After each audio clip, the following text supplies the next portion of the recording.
आज हम वृष राशि के जातकों के लिए 1 अगस्त 2025 से 15 अगस्त 2025 के बीच ग्रहों के गोचर के आधार पर क्या स्थिति बनेगी, कौन से ग्रह लाभ दे रहे हैं, कौन से ग्रह हानि करवा सकते हैं और कौन सी तारीखें इस बीच आपके लिए शुभ साबित होंगी, इन सब विषय के बारे में आपको हम बताएंगे। वृष राशि के द्वितीय भाव में 2 शुभ ग्रहों का गोचर हो रहा है। यह बहुत अच्छी स्थिति होती है। द्वितीय भाव आपके वाणी और पैतृक संपत्ति, अचल संपत्ति का भाव होता है। यहाँ 2 शुभ ग्रहों का बैठना बहुत ही अच्छा साबित होगा। ये दोनों शुभ ग्रह हैं देवगुरु बृहस्पति और दैत्य गुरु शुक्राचार्य। एक भौतिक और सांसारिक सुख सुविधा आपके लिए जुटाते हैं, उसके कारक हैं, तो एक धर्म और अध्यात्म की तरफ जाते हैं और आपके वाणी से विवेक और ज्ञान स्फुटित होता है। तो निश्चित रूप से ये द्वितीय भाव का गोचर आपको शुभ होगा, यानी बृहस्पति और शुक्र आपके लिए लाभदायक साबित होंगे। शुक्र आपके राशिश भी हैं, इस नाते निश्चित रूप से आपके अचल संपत्ति में वृद्धि होगी। वाणी आपकी सौम्य होगी, वाणी के द्वारा लाभ मिलेगा। अगर आप गायन, नर्तन, सिनेमा, कम्युनिकेशन, इन तरह के चीज़ों में आपका व्यवसाय है तो निश्चित रूप से आपको लाभ मिलेगा। वृष राशि के जातकों के तृतीय भाव में सूर्य और बुध गोचर कर रहे हैं। सूर्य और बुध एक साथ मिलके बुधादित्य योग बनाते हैं। इस योग का भी आपको लाभ मिलेगा। तृतीय भाव में सूर्य देव गोचर करके आपके पराक्रम को बढ़ाएंगे, आपके ऊर्जा को बढ़ाएंगे, छोटे भाइयों से आपको सहयोग दिलाएंगे, या ये यूँ कहिए कि छोटे भाई आपके काफ़ी अच्छी स्थिति में रहेंगे। वहीं बुधदेव बुधादित्य योग होने के कारण आपको वाणी और विवेक से, बुद्धि से और बुद्धि की तीक्ष्णता से आपके कार्यों को बनाएंगे। यानी यूँ माना जाए कि सूर्य देव की ऊर्जा और पराक्रम में बुध देव की बुद्धि ही जुड़ गई है, तो निश्चित रूप से यह दोनों ग्रह सूर्य और बुध आपको लाभ दे रहे हैं और आपके लिए शुभ साबित हों। अब चौथे भाव में सिंह राशि के केतु गोचर कर रहे हैं। केतु का गोचर आपके लिए अच्छा साबित नहीं होगा। चौथा भाव भूमि, भवन, वाहन और माता का भाव है। भवन और वाहन के क्रय विक्रय को लेकर जरूर सावधानी रखें। अपनी माता जैसी लोगों के स्वास्थ्य का जरूर ख्याल रखें और वाहन सावधानी से चलावें। और इस बीच का समय अगर आप धार्मिक कार्यों में, आध्यात्मिक कार्यों में बिताते हैं तो निश्चित रूप से आपके लिए बहुत ही शुभ साबित होगा, यानी यह आपके लिए शुभ साबित नहीं होगा। इसी के साथ आपका जो पंचम भाव है, पंचम भाव में मंगल का गोचर हो रहा है। मंगल का गोचर पंचम भाव में बहुत अच्छा नहीं माना जाता। अगर आप वैवाहिक जीवन में हैं, बच्चे का प्लान कर रहे हैं, हमारी सलाह यह है कि अभी आप बच्चे का प्लान छोड़ दीजिए। अगर आपका जीवन साथी गर्भधारण कर रहा है तो भी आप सतर्क हो जाइए। अगर बच्चा पेट में है, पैदा होने वाला है, तब भी आपको पूर्ण रूप से सतर्कता बरतनी चाहिए और अपने संतान को लेके सतर्क रहना चाहिए। इसी के साथ वृष राशि के जातकों को अपने प्रेम संबंधों को लेके भी सतर्क रहना चाहिए। अध्ययन में अरुचि महसूस हो सकती है, इसको लेकर भी आप सतर्क रहिए। अपना मन विद्या अध्ययन में लगाइए। अपने जीवन साथी या प्रेम के संबंधों को बेहतर बनाइए। संतान पक्ष को लेकर जरूर सतर्क रहें। इसी के साथ वृष राशि के जातकों के 10वें भाव में राहु का गोचर हो रहा है। 10वें भाव में राहु का गोचर अच्छा माना जाता है। अगर आप राजनीति के क्षेत्र में हैं, अगर आप ऐसे कार्य कर रहे हैं जिसमें शॉर्टकट की ज़रूरत होती है, तो निश्चित रूप से ऐसे कामों में जहाँ कुटिलता की ज़रूरत होती है, वहाँ राहुदेव आपको अपनी बुद्धि और व्यवस्था से आकस्मिक रूप से आपके कार्यों को सफल करेंगे। इसमें दो राय नहीं है। इसका मतलब यहाँ आपको राहुदेव भी शुभ फल प्रदान कर रहे हैं। परंतु अगर आपके पिता बीमार हैं, उनके स्वास्थ्य का ख्याल रखिए। इसी के साथ कार्यस्थल पर शॉर्टकट को ना अपना के लाभ तो लीजिए, लेकिन ये है कि कार्य की पूर्णता की तरफ भी जरूर ध्यान दीजिए, क्योंकि राहुदेव आपको शॉर्टकट के लिए जरूर प्रेरित करेंगे। और आकस्मिकता को भी ध्यान में रखिए। ऐसे कार्य बिल्कुल न करें कि जिससे आपकी यश और प्रतिष्ठा प्रभावित हो रही। आपके 11वें भाव में शनिदेव मीन राशि में गोचर कर रहे हैं।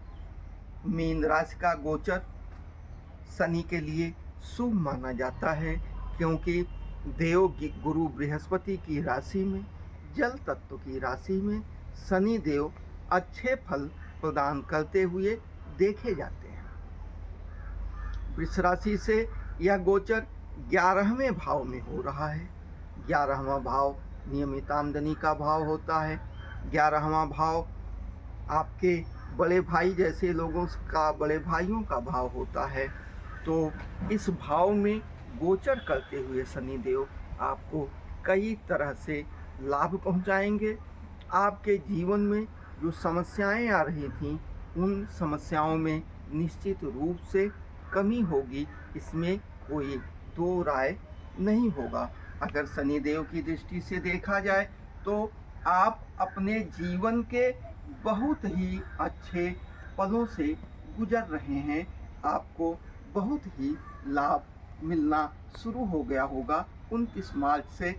हालांकि शनिदेव के 13 जुलाई से बकरी होने के कारण आपको पिछले 3-4 महीने की घटनाओं का दोहराव सा दिखाई जरूर दे रहा होगा। यानी जो घटनाएं 13 जुलाई के पहले 3-4 महीने तक घटी 29 मार्च के बाद, उन घटनाओं का दोहराव आपको जुलाई के बाद हल्का हल्का जरूर दिखाई देगा। ये चीज़ें आपके साथ नवंबर तक होंगी, परंतु निश्चित रूप से शनिदेव आपको बहुत ही अधिक लाभ पहुंचाने की स्थिति में है। अगर आपके लग्नेश शुक्र, शनि और बुध हैं, तो निश्चित रूप से आप जानिए कि लाभ की मात्रा में काफ़ी वृद्धि हो जाएगी। अगर इनको छोड़ के भी कोई लग्नेश है, तब भी यह मान के चलिए कि इनका शुभ फल आपको प्राप्त होगा। इसमें कोई दो राय नहीं है। तो इस तरह से शनिदेव आपको शुभ लाभ दे रहे हैं। तो आपको शुभ लाभ देने वालों ग्रहों की संख्या लगभग 6 से ऊपर है। यानी कि आपको गुरुदेव बृहस्पति, गुरु शुक्र, सूर्य, बुध, राहु और शनि, ये आपको 6 ग्रह पूर्ण रूप से लाभ दे रहे हैं। वहीं मंगल और केतु से आपको सतर्क रहने की जरूरत है। वहीं चंद्रदेव जब भी आपकी राशि से तृतीय, षष्ठम, सप्तम, दशम और एकादश भाव में गोचर करेंगे, तो वह लाभ आपको प्रदान करेंगे। परंतु आपके राशि से दशम भाव में राहुदेव गोचर कर रहे हैं। इस कारण से जब राहु और चंद्र एक साथ होंगे तो ये एक तरह से ग्रहण योग बनाएंगे। लाभ तो आकस्मिक उस समय होगा, परंतु आपको मानसिक विचलन का, मानसिक परेशानी का सामना करना पड़ेगा। इस कारण से इस स्थिति को हम बहुत शुभ नहीं मानते, परंतु अन्य जगह पर गोचर आपको लाभ प्रदान करेगा। 1 से 15 अगस्त के बीच की बहुत ही जो शुभ तारीखें आपको साबित होंगी, वो तारीखें हैं 1 तारीख, 2 तारीख, 3 तारीख, 4 तारीख और 13 तारीख। इन तारीखों में आपको काफ़ी शुभ लाभ प्राप्त होगा और आप इसमें इन तारीखों में कोई न कोई विषय आपके पास ऐसा होगा जहां आपको आनंद की प्राप्ति होगी। यानी यूँ माना जाए कि इस गोचर में आपके अगर लाभ और हानि का परसेंटेज देखा जाए तो आपको 65% लाभ की स्थिति प्राप्त होगी, 35% हानि की स्थिति प्राप्त होगी। यानी यह 15 दिन का पखवाड़ा वृष राशि के जातकों के लिए अच्छा साबित होगा और बेहतर लाभ प्राप्त करने के लिए आप अपने राशि शुक्रदेव की आराधना बीज मंत्र के साथ करिए। शुक्रदेव का बीज मंत्र है ओम द्रां द्रीं द्रौं सह शुक्राय नमः ओम। इससे आपके राशि मजबूत होंगे। इसी के साथ केतु देव और मंगल देव का दान करके आप शुभ फल प्राप्त कर सकते हैं। मंगल के दान के लिए आप लाल मसूर की दाल का चुनाव करिए। वहीं केतु को प्रसन्न करने के लिए आप मंदिर में ध्वज दान कर सकते हैं। मंदिर के ऊपर कंगूरे पर आप ध्वज लगाइए तो केतु देव का शुभ फल प्राप्त होगा। इसी के साथ आप सतरंगी या कलर चादर या कंबल भी किसी गरीब बुजुर्ग व्यक्ति को दान दे सकते हैं तो आपका केतु शुभ होगा। और मंगल के लिए आप अपने छोटे भाइयों से भी संबंध बेहतर बनाइए। लाल मसूर की दाल का दान करिए। अगर आप हाई ब्लड प्रेशर के रोगी हैं तो और आपकी शारीरिक स्थिति सही है तो मंगल को प्रसन्न करने के लिए, मंगल को संतुष्ट करने के लिए रक्तदान भी एक बहुत बढ़िया उपाय होता है। बाकी ग्रह आपकी मदद कर रहे हैं। सभी ग्रहों के प्रतिनिधियों का, सभी ग्रहों का आप प्रणाम करके उनका लाभ ले सकते हैं। अगर हमारी ये जानकारी आपको अच्छी लगी हो तो आप हमारे चैनल को सब्सक्राइब करिए, लाइक करिए, अपने शुभचिंतकों के बीच शेयर करिए और भविष्य में हम आपको इस तरह की जानकारियाँ उपलब्ध करवाते रहेंगे। यह वृष राशि के जातकों के लिए एक सामान्य जानकारी थी।